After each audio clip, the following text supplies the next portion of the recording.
এই মাংসগুলো তো একদম শুকিয়ে গেছে, ফেলে দিয়ে যাই আজকে এখানে এগুলোকে।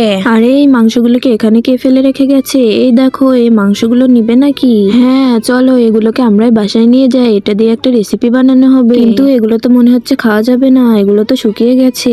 বেশি কথা না বলে নিয়ে তো চলো এগুলোকে। আরে সাফা, এই দেখো আমরা কি নিয়ে এসেছি। আরে তোমরা এগুলোকে কই পেলে? এগুলো আমরা রাস্তার ধারে পেয়েছি, আজকে এটা দিয়ে একটা রেসিপি বানিয়ে খাওয়াবে। আচ্ছা ঠিক আছে, এগুলো দিয়ে আজকে একটা সুন্দর রেসিপি বানাবো। বন্ধুরা, তুমি যদি তোমার মাকে ভালোবেসে থাকো তাহলে ভিডিওতে একটি লাইক দিবে, আর যদি আল্লাহকে ভালোবেসে থাকো তাহলে চ্যানেলটিকে সাবস্ক্রাইব করবে। আর তুমি কোন ক্লাসে পড়ো কমেন্টে বলে দিও। প্রথমে এই শুকনো মাংসটাকে আগুনের সাহায্যে ভালোভাবে পুড়িয়ে নিতে হবে, যাতে এর গায়ে কোনো লোম না থাকে। এইবার গরম পানিতে কিছুক্ষণ সিদ্ধ করে নিব এগুলোকে। ভালোভাবে সিদ্ধ করা হয়ে গেলে এবার এটাকে পিস পিস করে কেটে নিতে হবে। এবার কড়াইয়ের মধ্যে তেল দিয়ে এর মধ্যে আদা, পেঁয়াজ, রসুন কুচি আর একটু সিক্রেট মশলা দিয়ে মিক্স করে নিতে হবে। এবার মাংসগুলোকে দিয়ে ভালোভাবে রান্না করে নিলেই হয়ে যাবে রেসিপি। রান্না শেষে এবার এগুলোকে উঠিয়ে নিব। আরে এটা তো দেখতে অনেক সুন্দর হয়েছে।